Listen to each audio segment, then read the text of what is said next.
I've gotten so many Instagram messages, emails, and one person even sent me a text message. Please don't text me, and don't sue me, bro. Asking me to respond to this video. Apparently, Jordan Belfort strikes back at Grant Cardone, and there is nothing, apparently, according to the million comments I get on my channel, that I like more than talking about Grant Cardone.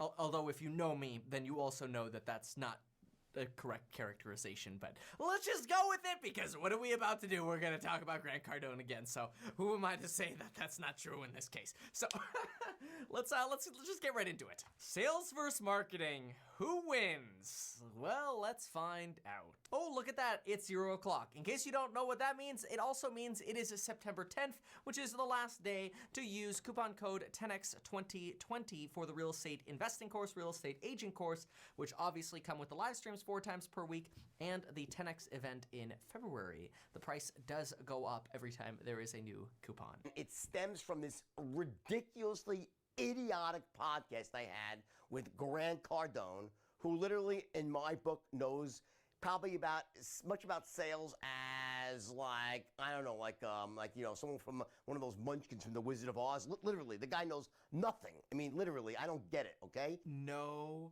way. First of all, Jordan's coming on real hot here. Do I come across that strong when I talk about Uncle G? And who are the munchkins? Okay. That's ridiculous. So I'm very confused about a guy that can't answer the most basic questions. The most basic questions about selling. And all he kept saying was, you gotta have a full pipeline. You gotta have a full pipeline. That's, yeah, okay, I get that, yes. Obviously, you want a full pipeline. You know what that's called? That's called marketing. You don't have to spend extra time selling. This is about spending less time and getting better results. So let's get started here. The first real part of Jordan Belfort's discussion here is that obviously there's a distinction that needs to be made between sales versus marketing. If you've been part of the gossip or the previous videos that I've made, you already know that this distinction is very important. Jordan makes this very clear here in this video by saying, hey, you know what? Look, if you have people in the funnel, you can save time, be more efficient, and make more money by understanding how to close people once they are in the funnel. But we can't commingle the two. They must be treated separately. And I completely agree with him. So you're caught up to this point. Let's now see how Jordan breaks down the funnel side and the closing side. Trying to find your best buyers. Who is a potential match for your product? And your goal is to only bring in people who are qualified. Oh, that's pretty good, Jordan. Every time I leave a Grant Cardone video, I'm always like, I just gotta 10x my ad spend. I gotta call up my boy Frank Kern and get some more ads going. But what you're saying is so relatable. See, I made this mistake, and what I realized was, wow, I was talking to all these people about real estate and trying to educate them to buy, but then I realized, well, wait a minute, I'm talking to like 70% tenants because I'm knocking on apartment building doors and leaving flyers in laundry rooms going, aren't you sick of doing laundry like this? You should buy a home instead.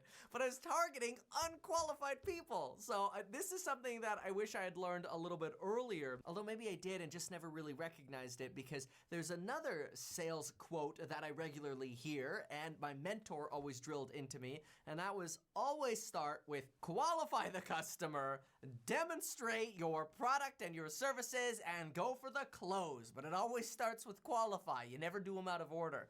I guess I missed that when I was passing out flyers in the apartment buildings. Those are the people you're looking to bring into your pipeline.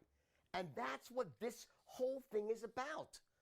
And yeah, it's crucial that I was trying to dig out of Grant Cardone, and he just didn't understand this distinction. It's so simple, it's so crucial. If you get this one thing right, by the way, you're 50% of the way there to becoming a world-class closer. Not only 50%, okay? I'll cover the rest on other Whiteboard Wednesdays. It would take me too long on one, all right?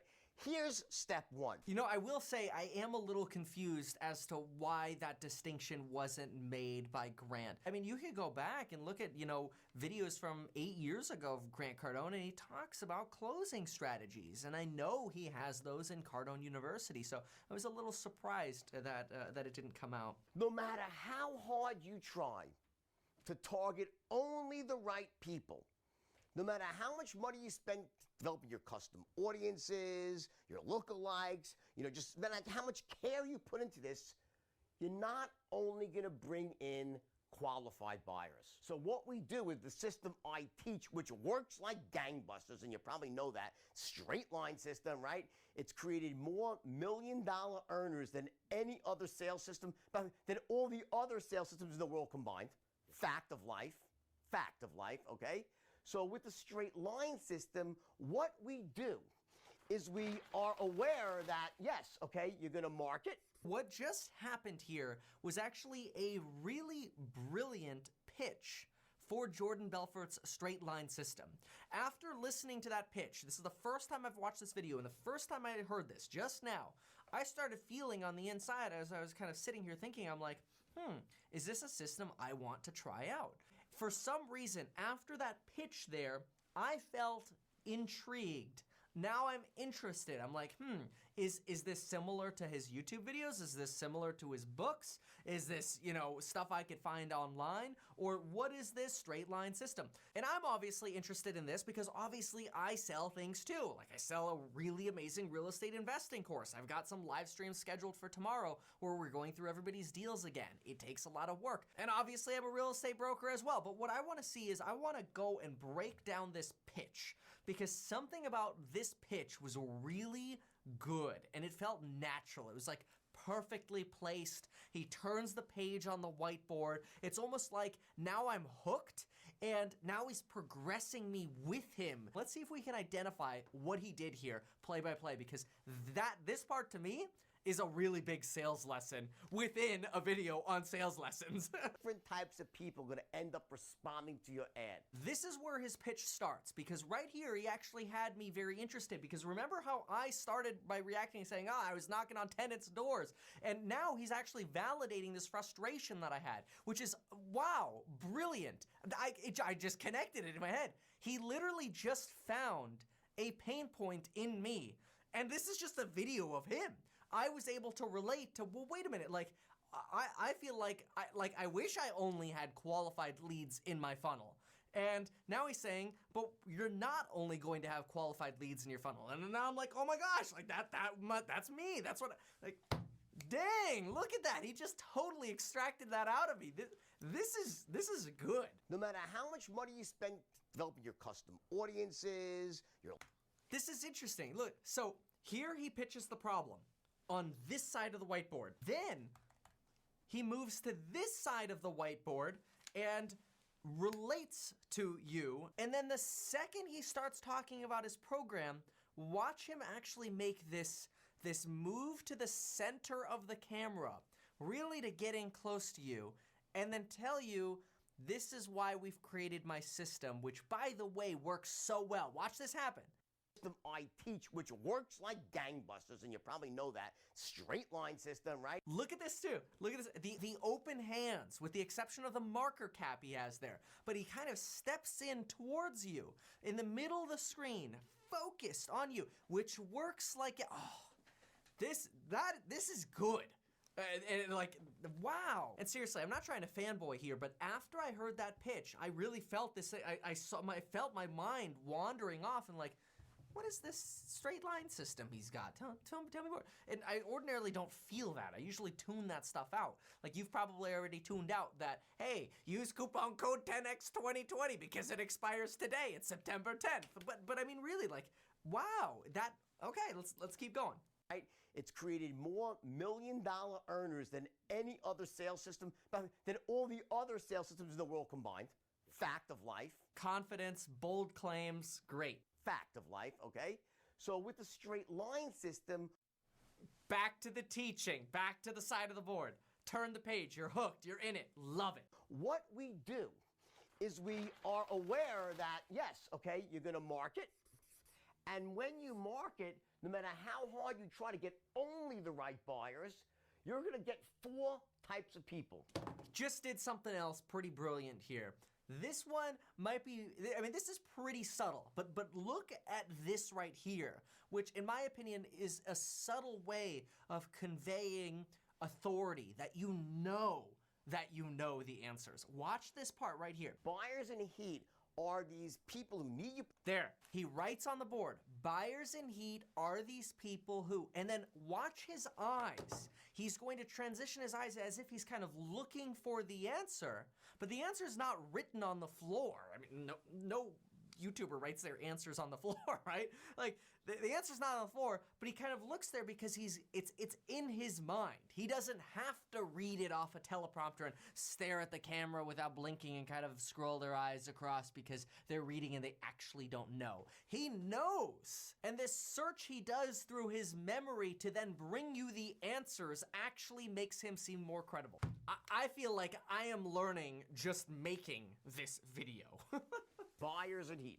Buyers in heat are these. There it is. And it's at this point that Jordan explains buyers in heat are people who want your product, need your product, they have the ability to buy, and they have a pain point. And then he contrasts that to buyers in power, not buyers in heat. Buyers in power are buyers who have all of the things that buyers in heat have. The only thing they don't have yet is that urge or necessarily that pain point. But these are both really high quality prospects. These people who need your product, want your product, can afford your product, and they're also feeling some pain or urge to buy now. I've never heard of this breakdown before, but so far it's actually pretty relatable because when I'm in real estate sales, I find that most of my sellers, when they come to me, they're not like, I gotta sell, I'm desperate. They're usually like, I'm ready to sell, I need to make this happen, but I can wait. The buyers do that too. I can wait. I wanna buy, I'm ready to buy, but I can wait. About 50% of these are solid potential buyers. Unfortunately, you have also 2 other groups, which are called your looky-loos, or your tire kickers, tire kickers, right? These are the people, they're looking at homes, walking into open houses. They have no ability to afford it. Do believe that ability can come though. And who knows, maybe I was talking to people who just didn't have that urge yet, but I've had people come to some of my open houses for years, and they're like, one day I'm gonna buy with you, one day I'm gonna buy with you. And I do believe that at some point a looky-loo will transition to actually becoming a buyer. But I would imagine these people are going to take a whole lot more time, and honestly, I would much rather spend my time with the BH and the BP. So, okay, let's see what Jordan says. They will never buy from you. Now, before I explain why these are the most toxic people of all, you have to identify them and get them out of your pipeline as quickly and elegantly as possible. And that, my friend, is sales. That's what it starts right here. I mean, okay, like, I guess I could agree in saying I would much rather, like I said, work the BH and the BP. And maybe he's right. Maybe I just misrepresented, and the people that I thought were just looky-loos were actually buyers in power. Because he did say they sort of resemble each other. But I don't know, this is probably just semantics. The last group, before I tell you how to do this, are called your mistakes. And mistakes are the people that will kind of just drag there. And you end it right there. Because unlike, whatever his name is, Grant, no interest means no interest. No interest means get them out of your pipeline. Okay. Honestly, I completely agree with Jordan here. I didn't like the no interest means they're not interested in that product, sell them something else. Look, if I am selling houses and somebody tells me, because I've had this happen before, somebody opens the door and they say, I've been a tenant for 20 years, I'm not interested in buying a house. Goodbye. I usually, where is it? When I go door knocking with my composition notebook, aka my iPad, in case you actually thought it was a composition notebook, Amazon link in the description for this, by the way, I usually mark those properties, don't bother. And the reason I do that is not because when I do my mass mailers, I'm not also going to send them a mailer, because the mass mailers, they kind of hit everyone anyway. But I'm not going to spend that extra effort to deliver them a pumpkin on Halloween, for example. So if I have, and I teach this in my real estate agent sales course, by the way, but if I have a group of people that I've identified as likely to sell within the next 2 years, you can bet I'd rather hit 20 pumpkins in one neighborhood, then go to the other neighborhood in my farm, then go to the other neighborhood in my farm. And that way I hit my 3 neighborhoods. I make sure all of my high value prospects get a pumpkin. I'm not even gonna waste time on Miss 20-year tenant lady. If she happens to change her mind, that's fine. But it probably wasn't worth the effort. And hey, you know what? Who knows? Maybe she remembered me from the first encounter or the mass flyer she got as sort of a trickle anyway. It's kind of like the people who see your Facebook ad anyway, but don't click on it. Whatever. But it's not worth my time or money to chase these kinds of people. So I agree with Jordan. Very relatable right here. Just so you know, Grant, it's called awareness. Yes, you increase. No interest doesn't mean that's a level. No interest is awareness. They know who you are. It's not interest. Okay? It's a ludicrous statement, all right? So you guys, young, old, just don't listen to that. It's just nonsense. It's one day I'll explain what it really means about no interest. I'll separate. Because there is something about no interest that has potential. They're really qualified. That's a very different thing. I'm gonna hit on it. In my opinion, what he's saying is, let's say you have tenant lady here, and she says, not interested. But then I somehow find out that she has a strong pension, high enough to cover her ability to buy the property she is living in. And now all of a sudden, I realize she's also infatuated with her grandchildren. Now all of a sudden, there's potentially this opportunity where I could take somebody who's qualified to buy the property she's in. And if I provide her the correct information to say, hey, did you know that if you bought this condo or this townhouse that you're in from the landlord, whom, oh gosh, I happen to call because I'm a really good agent, and they happen to potentially be interested in selling it to you because you've been such a great tenant.